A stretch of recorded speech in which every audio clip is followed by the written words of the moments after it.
You go up against a Tom Brady, he's smart enough, and he's just going to pick that apart. He's going to say, "Oh, you're going to give me 7, 8 yards. I'll take 7, 8 yards a chunk and go methodically down the field." With a younger quarterback, that might be a good plan. If he's trying to force the football into cover two into that kind of shell, then you have a chance for some turnovers. But the Philadelphia fans want to hear that.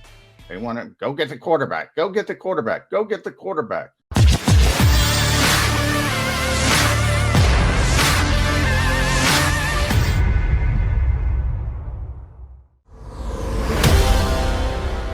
Hey, and we have a warrior with us, Jeff Kerr from CBS. Thrilled to have Jeff with me. Obviously, Jody McDonald has abandoned ship.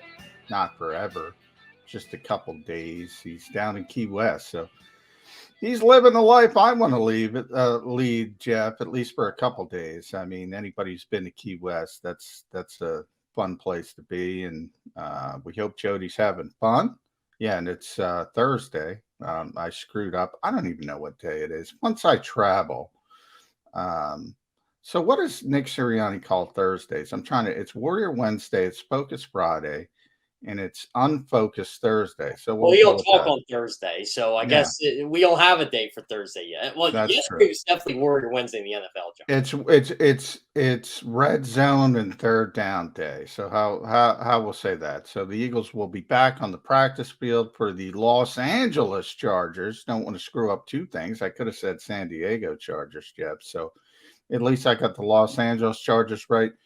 Justin Herbert, really I don't know about you, but I love that kid as you know, if I were to pick one young quarterback that I wanted, and we have this definition, obviously Patrick Mahomes is still a young quarterback, but if you talk about the guys over, say, the past 2 years that have come in this league, I'd rather have him as a quarterback than anybody else. Your thoughts on that? So when the 2020 draft happened, I thought all three quarterbacks are going to be good. You know, I really like Joe Burrow. Obviously, he was going to go number one. Herbert was one of those guys I really like. I'm like, okay, it all depends the situation he's in. I thought the Dolphins were actually going to get him, and Tua was going to fall to the Chargers, but it kind of flip flopped. And yeah, I thought Tua was in a good situation. Obviously, that's not panning out the way I initially thought. But Herbert, when he went to the Chargers, I'm like, oh man, he's going to put up some huge numbers there just with his frame, and Mike Williams and Keenan Allen and all that talent around him, Austin Eckler. I really liked him from the get-go. But if you asked me to rank the three, I said Herbert was going to be third. I still thought he'd be a Pro Bowl quarterback, but I'm really paying for that decision. I should have just went with my guts and said, you know what, Justin Herbert's better than Tua, and I didn't. Yeah, you're not the only one. Obviously, I think the Miami Dolphins are sick about that. I think Cincinnati's fine. I'm a little concerned with Joe Burrow and the fact that he had that significant injury. I was more concerned coming into this season because we in Philadelphia know better than most people. He tore his ACL, but he also tore his LCL. And if that rings familiar, that's because that's what happened to Carson Wentz December of 2017 against the Los Angeles Rams. Tore his ACL and his LCL. Guy was never the same. I saw it up close. He's had some success over the years in 2018 here, 2019 before things came off the rails, and obviously he's having some. I don't know, what do you want to call it in Indianapolis, Jeff? Success. He's okay. He's not been terrible like he was last year. There are moments when he's terrible, but that's a significant injury. And I remember we had Mike Tannenbaum on the show, and he mentioned he was concerned about Joe Burrow coming into the draft because he has a slight lower half of his body, very slight frame, and he was concerned about that. And ultimately, it ended up being that, working out that way, and he was injured. Where you look at Justin Herbert, and I go back, that's the point. That guy is a big, strong pocket passer, and that's what the Eagles are dealing with. And that's where I guess we'll start first with this game on the horizon now is I think everybody was excited about how things unfolded in Detroit. And I think we get on this roller coaster. There's some kind of formula. They found the formula. I don't think you found the formula, because if you do what you did against Detroit, well, it's not Jared Goff. It's not Amon-Ra St. Brown. It's not Khalif Raymond. It's Justin Herbert. It's Keenan Allen. It's Mike Williams and everybody else they bring to the table. Yeah, John. And one thing I like to point out with the Chargers offense right now, I think Baltimore might have, I don't want to say they exposed them, but I think there's got to be adjustments made to that offense. When I was at that game a couple weeks ago, what I liked what Baltimore did was they sent 5 guys and they said, all right, we don't really care if you beat us up top. If you beat us up top, great. We have the personnel to do that.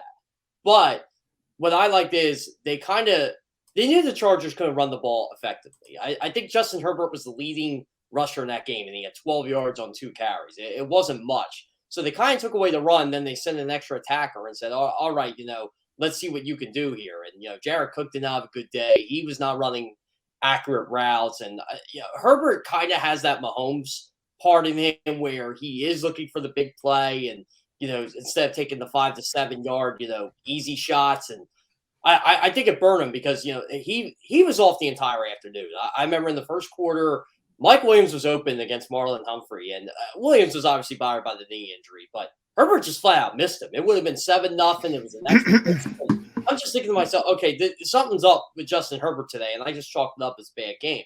So I'm watching the Patriots game this week because they were coming off a bye, and it was kind of the same thing. I think the Williams knee injury plays a big role in that. So where I'm getting this is I think the Eagles should continue that Jonathan Gannon game plan a little bit of just blitzing the quarterback more. If he beat you over the top, he beat you over the top. Well, that's interesting because if you think about, and this was not very popular, Jeff, the way that Jonathan Gannon played defense early in the season, especially against the better quarterbacks the Eagles face, and there were a lot of them in that first portion of the schedule. His goal was to play a lot of cover 2. His goal was to force them to go the length of the field, 13, 14 play drives, 75, 80 yards. And the assumption from NFL defensive coaches is something's going to happen. There's going to be a false start. There's going to be a holding penalty. There's going to be something that sets a team behind the sticks. Then you get off the field. That's the philosophy. Now, you go up against a Tom Brady. He's smart enough, and he's just going to pick that apart. He's going to say, oh, you're going to give me 7, 8 yards. I'll take 7, 8 yards a chunk and go methodically down the field.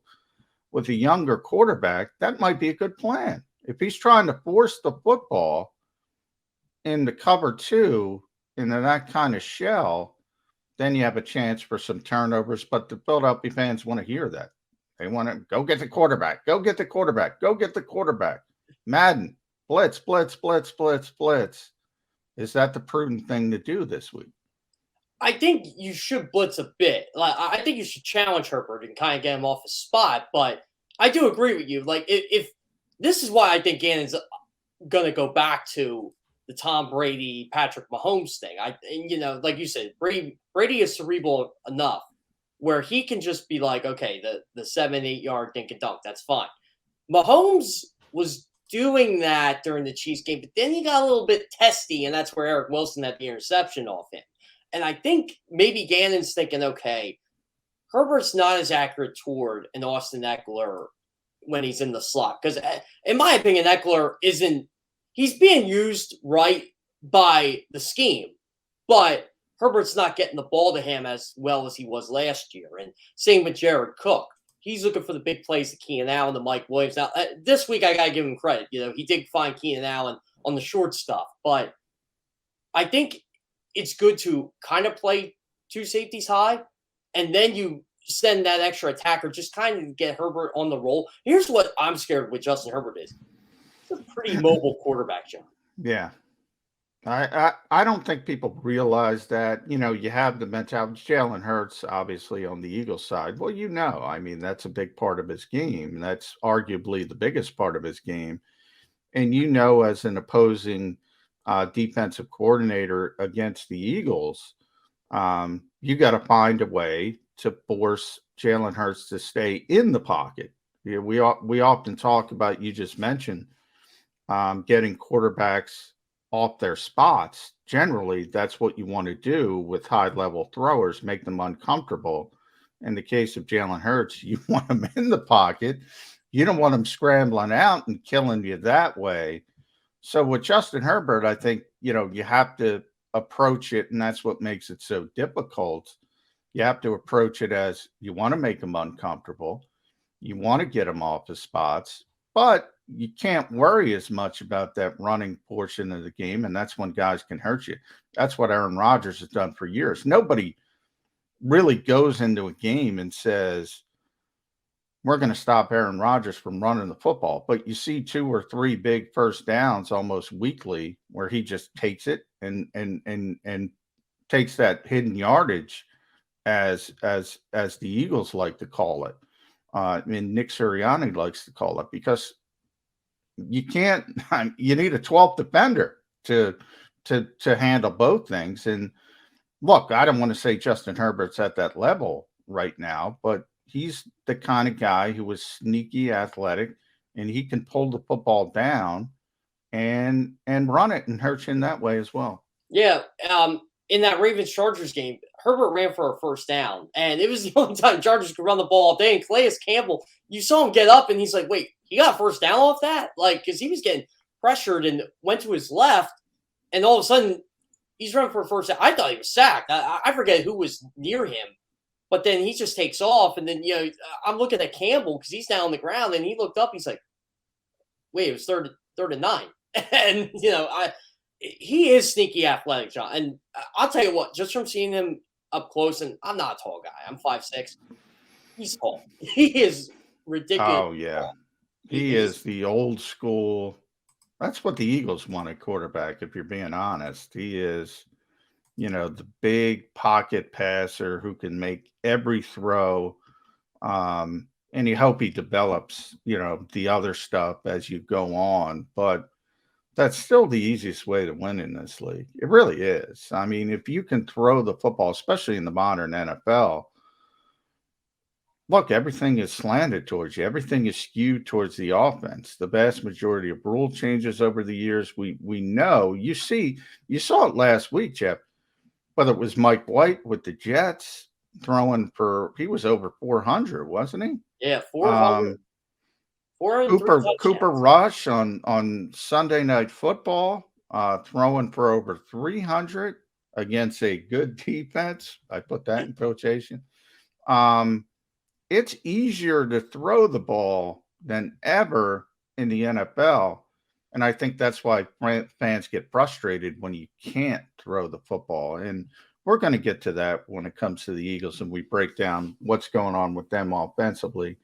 I do want to stay in the league perspective. And we mentioned Aaron Rodgers. I want to bring up him real quick before we get to the first break. Are you immunized, Jeff? Are you? I'm vaccinated.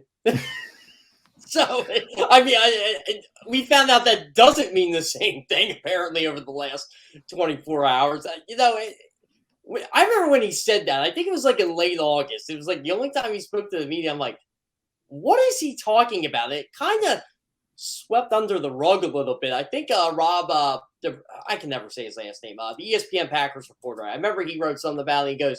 He wrote a column like, is Aaron Rodgers vaccinated or not? And, he said his quotes and people just slammed him for it. And I'm like, turned out he was right. I'd be patting myself on the back right now, retweeting that tweet. And I was like, we kind of skipped through it at CBS because we were tired of, the Carson Wentz stuff and Kirk Cousins and all these guys. We're like, all right, this is getting old quick. If you are, you are. If you aren't, you aren't. It's their choice. They're going to have to pay for it in the regular season.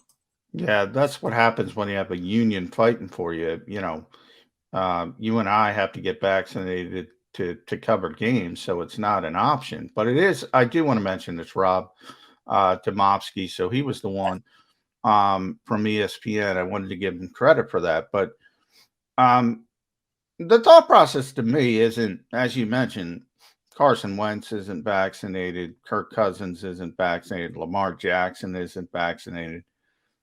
For whatever reason, there's been a lot of high profile quarterbacks who have chosen not to get vaccinated, which I think it's legitimate. It's a legitimate criticism to say, you know, you're a leader of this football team. In theory, maybe you should start thinking about some other things than what you're focused on. But that's a different conversation. The conversation I want to get in with you is, look, everybody kind of assumed that Rodgers was vaccinated. So there looks like there's a lot of broken protocols, at least from the outside. I'm not in Green Bay. I can't say that for certain. But I do know the NFL has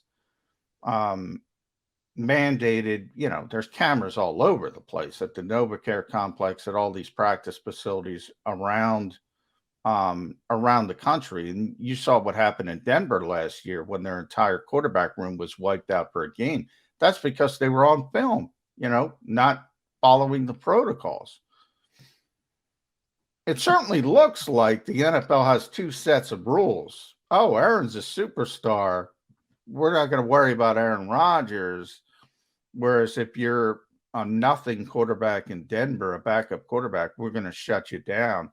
This is just another bad look for the league, isn't it? Yeah, I would think so. And, it's funny because we talked about Lamar Jackson in there, and everybody on the Ravens wears a mask, whether they're vaccinated or not. And when I asked the Ravens PR after the game, I said, "Hey, is there a reason?" They just they decided to do that team policy, and I'm like, "Okay, you know what? That's pretty smart. It kind of disguises who is and who isn't." And they all wore their masks in press conferences. They all spoke up well, and it's you could tell like this was week 6, week 7. I think it was week 6 at the time, and you could tell that they were all prepared for this, like John Harbaugh, Lamar Jackson, Devonta Freeman, Jason Owe, all those guys. And I'm like, okay, I figured many teams did this. And then, you see this Aaron Rodgers thing. But you're right, John. It is a bad look for the league, especially after what happened last year in Denver. And that was one of the games I had to do for CBS. I'm like, this is going to be interesting. Who's going to be the quarterback? I remember going into that game. It was like an hour for the game, and people were asking me on the block,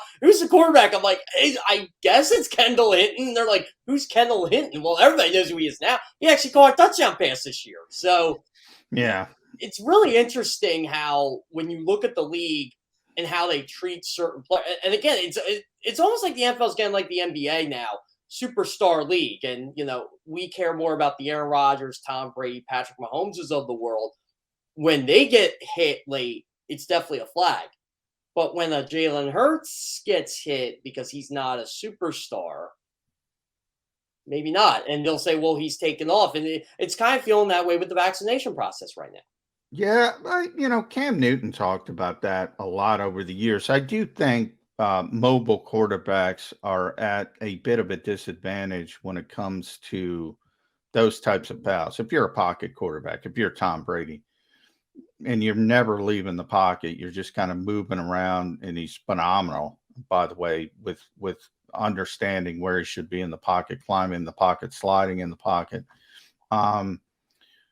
Yeah, you're going to get protected a little bit more. Whereas if you're Cam Newton, you're this big 6'5", 260-pound guy. They're like, Ben Roethlisberger's has been in that same category. Just can, get rushers off them almost at will when they were in their prime. They give them a little bit. I've never had a problem with that as much as, but yeah, I mean, you're right about the NBA, and everybody talks about the Jordan rules, so to speak, and the quick whistles. And if you're a superstar, you're going to get some deference. There's no question that superstars get some deference.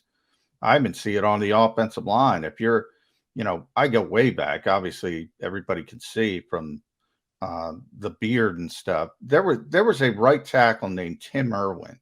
I always, Tim became an agent, so a lot of people still know him, but he was a good player. He wasn't a great player. And we're going to get to a break quick, but I want to finish this. He was a good player. He gave Reggie White, maybe the greatest defensive player of all time, the biggest headaches of anybody, maybe besides Eric Williams in Dallas.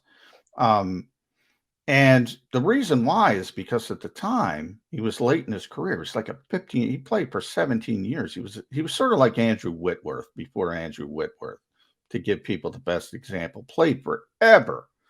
And by the time he got to that 15th, 16th year, they were like, oh, Tim Irwin's out there. He just held and grabbed and did everything, and he was allowed to.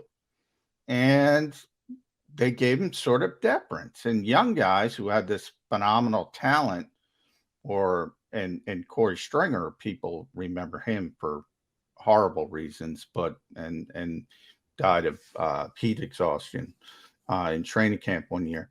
He was a first round pick with this unbelievable talent, and he replaced Tim Irwin, and Reggie White would beat him like a drum because he couldn't get away with holding, and he was a young player. So that gives you an example of veteran players and the deference. But it's Birds 365, Jeff Kerr. So we got to get back to the Eagles after the break. And after the break, I want to get your thoughts. You got to get ready for this. So I'm giving you a couple minutes. Your greatest moments of the Eric Wilson era in Philadelphia.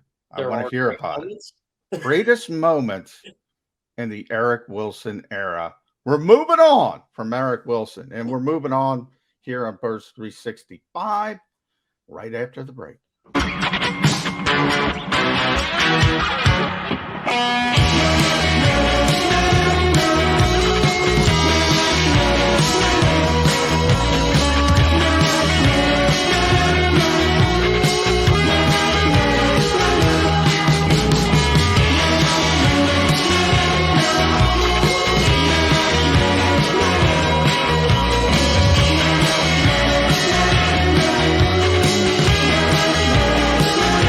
At Stateside Vodka, every new customer gets the world's best rocks glass.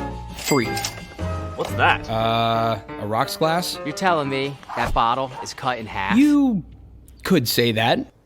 Holy shit. And you're telling me I can get one of these glasses for free? That's right. One free rocks glass per customer with each first-time purchase of Stateside Vodka. So good, it just disappears.